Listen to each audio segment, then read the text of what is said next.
Assalamualaikum warahmatullahi wabarakatuh. Perkenalkan, nama saya Sela Octavia dari Fakultas Ekonomi dan Bisnis Prodi Manajemen Universitas Muhammadiyah Riau.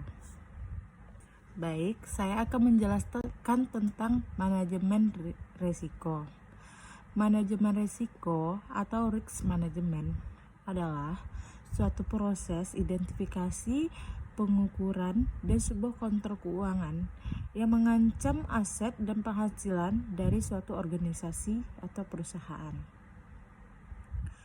Elemen-elemen manajemen risiko yaitu yang pertama, identifikasi misi, yaitu menerapkan tujuan manajemen risiko. Yang kedua, penilaian risiko dan tidak kepastian, yaitu mengidentifikasi dan mengukur risiko. Yang ketiga, pengendalian risiko. Pengendalian risiko yang dialami perusahaan termasuk bentuk-bentuk risiko yang mungkin akan dialami oleh perusahaan. Lalu, tahapan-tahapan pelaksanaan manajemen risiko. Yang pertama, identifikasi risiko. Mengidentifikasi setiap bentuk risiko yang dialami perusahaan termasuk bentuk-bentuk risiko yang memungkinkan dialami oleh perusahaan. Yang kedua, identifikasi bentuk risiko. Bentuk-bentuk risiko yang diidentifikasi telah mampu dijelaskan secara detail. Yang ketiga, menetapkan ukuran risiko. Menetapkan ukuran atau skala yang dipakai termasuk perencanaan model metodologi penelitian yang digunakan. Yang keempat yaitu menetapkan alternatif. Hasil pengolahan kemudian dijabarkan dalam bentuk kualitatif dan kuantitatif beserta akibat-akibatnya. Yang kelima yaitu menganalisis setiap alternatif. Setiap alternatif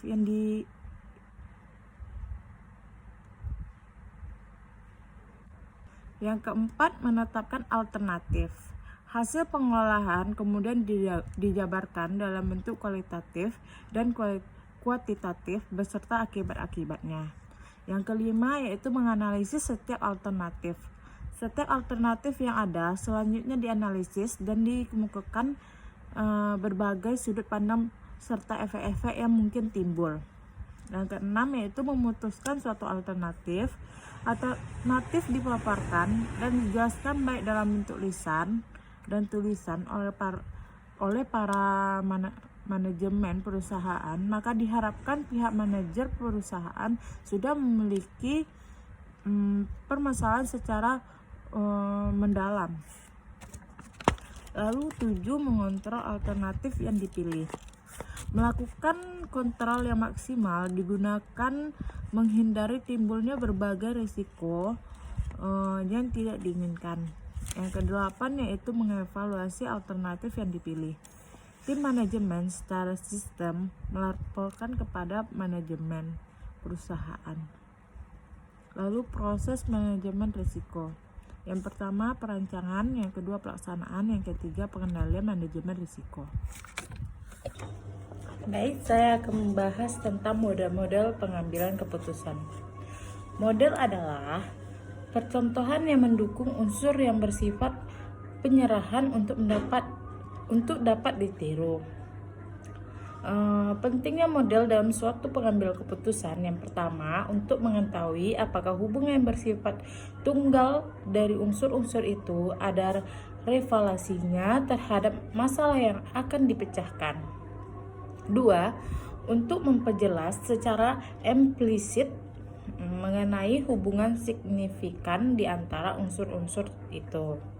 Yang ketiga, untuk merumuskan hipotesis mengenai hakikat hubungan-hubungan antara variabel. Hubungan ini biasanya dinyatakan dalam bentuk matematika.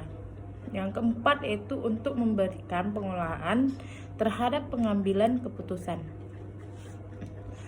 Klarifikasi model pengambilan keputusan menurut Grulet dan Hicks yang kerap kali digunakan untuk memecahkan masalah.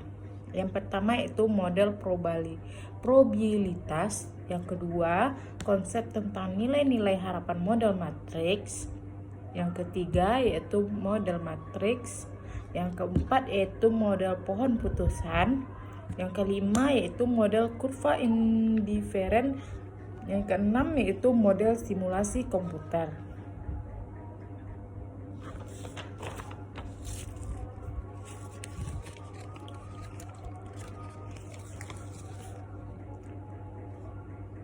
Model pengambilan keputusan menurut dua pandangan. Yang pertama, pengambilan keputusan terprogram memiliki standar operasional produser. Memenuhi standar tersebut diintegrasi ke dalam tatanan nilai norma dan budaya organisasi. Yang kedua yaitu model pengambilan keputusan berdasarkan pandangan probabilitas. Memandang pengambilan keputusan sebagai manusia nasional di mana mereka semua konsisten dalam membuat pilihan pemaksimuman nilai di dalam lingkungan terbatasan tertentu. Model pengambilan keputusan berdasarkan pandangan proporsionalitas yang dibatasi. Bisa disebut dengan grounded rationality, menggambarkan sebenarnya yang dijalani manajer.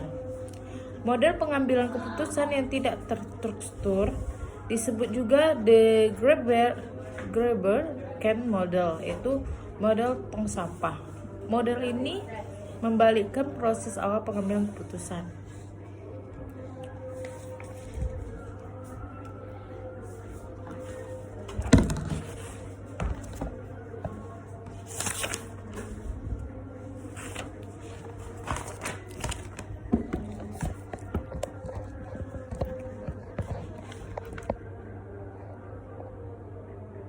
Bukan berhenti. Lalu saya akan membahas tentang teknik-teknik pengambilan keputusan yang efektif.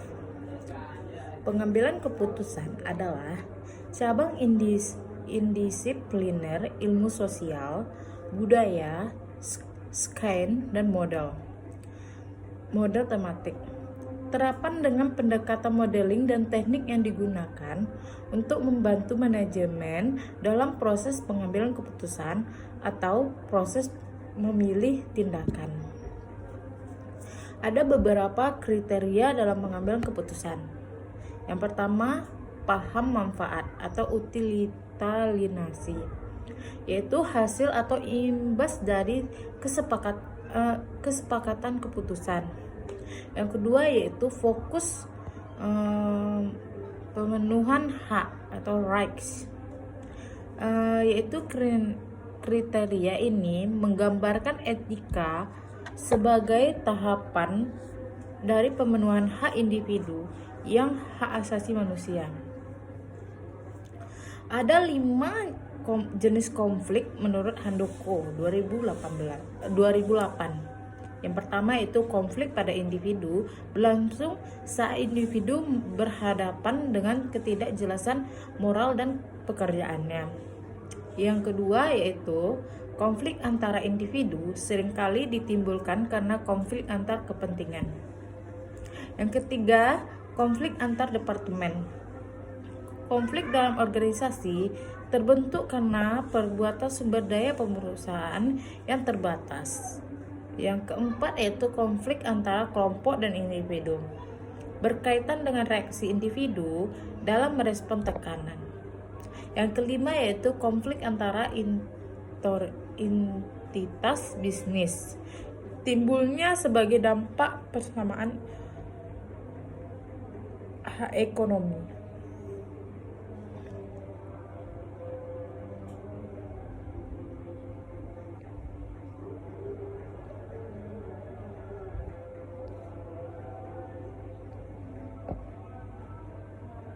Lalu, konsep kebijaksanaan. Konsep kebijaksanaan yang pertama, kebijakan sebagai pengasahan maksud dan tujuan. Yang kedua, kebijakan sebagai panduan tindakan diskresional. Yang ketiga, yaitu kebijakan sebagai perilaku yang bersaksi. Yang keempat, bersanksi ya. Yang keempat, kebijakan sebagai kelarasan sistem pembuatan kebijakan. Teknik dan alat pengambilan keputusan. Yang pertama, jika keputusan rutin dapat menggunakan standar operasi artificial intelligence GAS yang bertujuan otomatis. Yang kedua, yaitu jika untuk keputusan adiktif berasannya dapat memakai analisis titik input. Sekian presentasi saya ucapkan terima kasih. Assalamualaikum warahmatullahi wabarakatuh.